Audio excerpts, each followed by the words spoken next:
SIR নিয়ে সংঘাত একেবারে চরমে পৌঁছেছে। আর আজকে দেশের ইতিহাসে প্রথমবার সুপ্রিম কোর্টে সওয়াল করবেন কোন মুখ্যমন্ত্রী। আদালতে এসআইআর কে একেবারে চ্যালেঞ্জ করবেন খোদ মুখ্যমন্ত্রী মমতা বন্দ্যোপাধ্যায়। সকাল 10:15 1 নম্বর কোর্টে এসআইআর মামলার শুনানি হওয়ার কথা রয়েছে।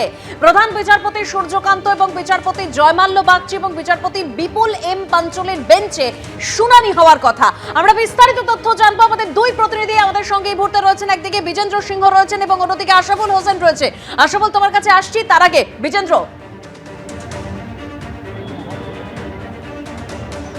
দেখো, আজকে আইটেম নম্বর 37 রয়েছে, যে পিটিশনটা ফাইল করেছেন মমতা বন্দ্যোপাধ্যায় সুপ্রিম কোর্টে, এবং আজকে কোর্ট নম্বর 1 10:30 থেকে 1টা অবধি বসবে, যেটা লিস্ট আমরা দেখতে পাচ্ছি।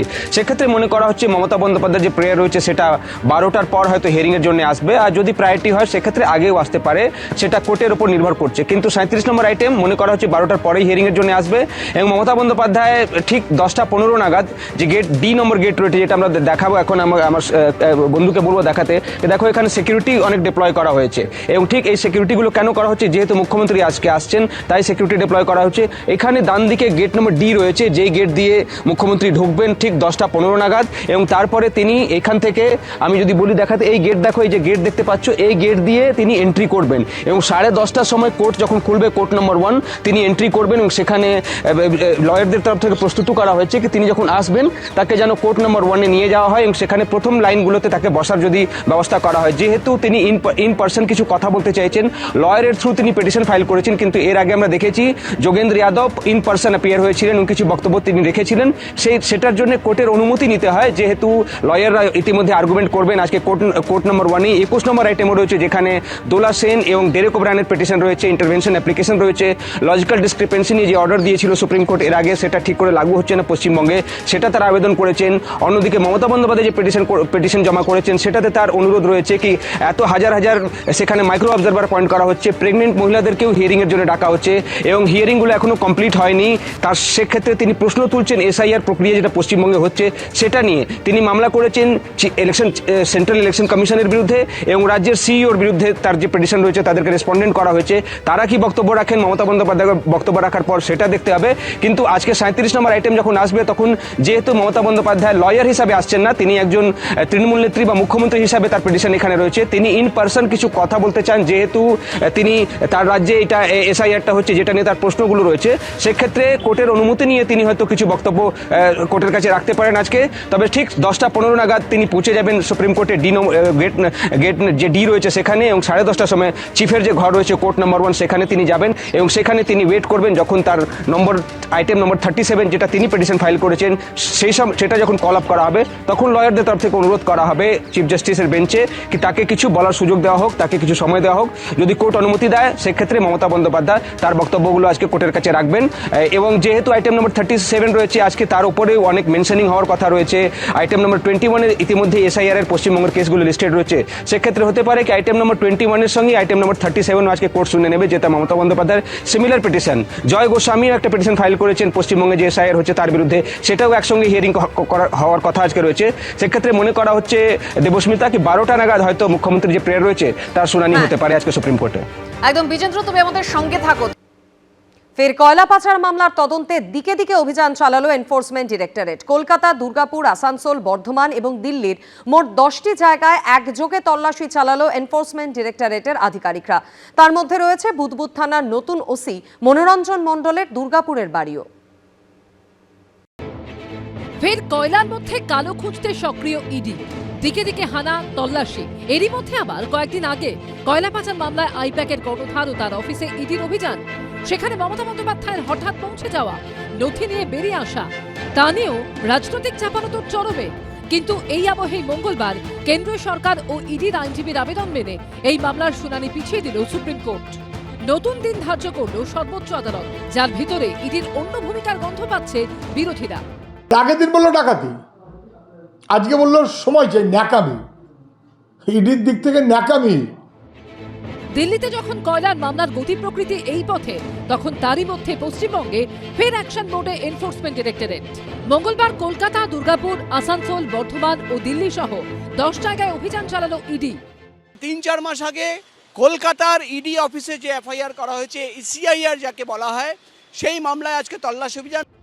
দুর্গাপুরের সেপকো টাউনশিপে বালি ব্যবসায়ী প্রবীর দত্তের বাড়িতে সাত সকালে পৌঁছে যায় ইডি। আমরা দাঁড়িয়ে রয়েছি এই মুহূর্তে সেপকো টাউনশিপের দুর্গাপুরের এই বাড়িতেই ভোরবেলায় সকাল 6টা বাজারও কিছুক্ষণ আগে ঢুকে যায় ইডির আধিকারিকরা এবং বেশ কয়েকজন সেন্ট্রাল ফোর্স তারা আসে বাড়ি ঘিরে ফেলে এবং তারপর এই বাড়ির ভেতরে ঢোকে। এই বাড়িটি যেটা জানা যাচ্ছে যে প্রবীর দত্ত বলে একজন তার বাড়ি এবং সে বালির যে ব্যবসা সেই বালির ব্যবসার সাথে যুক্ত। এখন এই বালি সেটা লিগেলি না ইলিগালি কীভাবে কোথায় কি পাচার হয়েছে গোটা বিষয়টি তদন্ত করে দেখছে ইডির আধিকারিকরা। জামুরিয়ায় ব্যবসায়ী অমিত বানসালের বাড়িতে তল্লাশি চালায় ইডি। তার বাড়িতে টাকা গুনতে আনা হয় মেশিন। পাশাপাশি কাকসায় এক ব্যবসায়ীর বাড়ি এবং কেকে মিনারেল সংস্থার অফিসে তল্লাশি চালায় ইডি। তো অনেকে জেল খেটেছেন, জেলে আছেন, জেলে যাবেন। আমাদের পশ্চিমবঙ্গে তৃণমূল কংগ্রেসের রাজত্বে দুটো বড় স্ক্যাম হয়েছে, একটা ক্যাটেল মুর্শিদাবাদ ওরিয়েন্টেড, আরেকটা হচ্ছে কোল স্ক্যাম।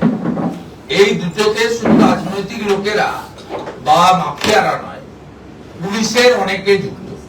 একটা ঝুলিয়ে রাখা মামলা যুগ যুগ ধরে ঝুলিয়ে রাখা হয়, আর ভোটের সময় এলেই সেটা নিয়ে এর বাড়ি ওর বাড়ি তার বাড়ি।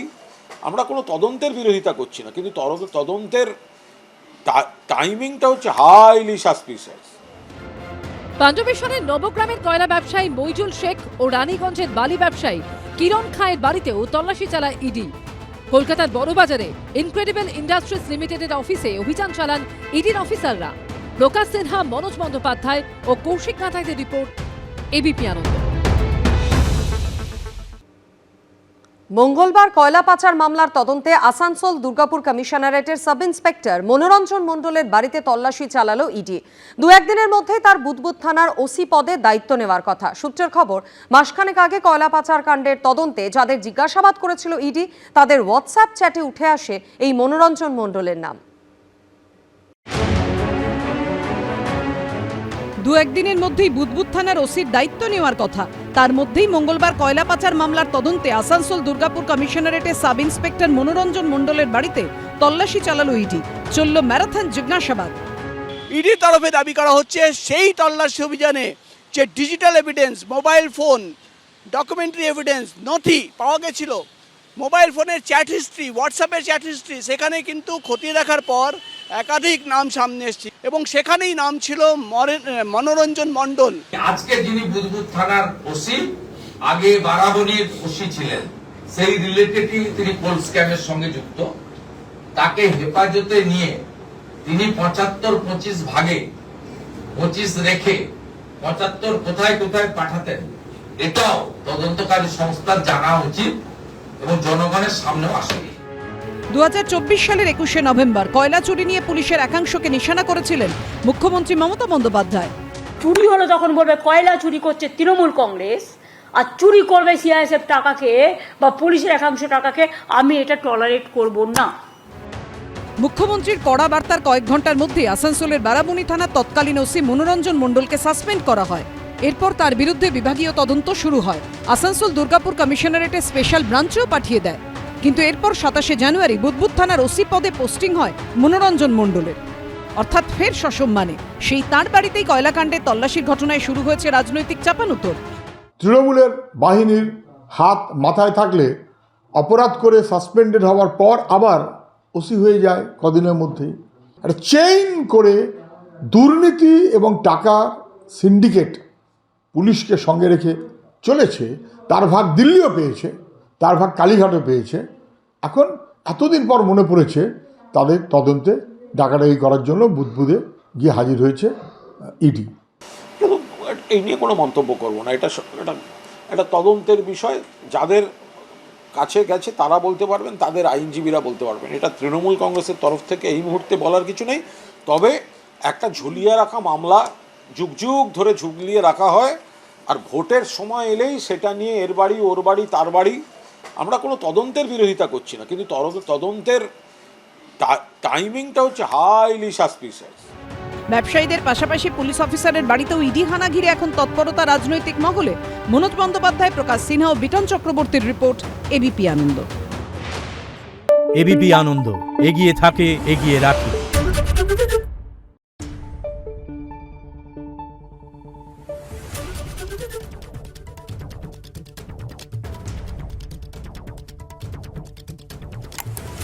রিপোর্ট।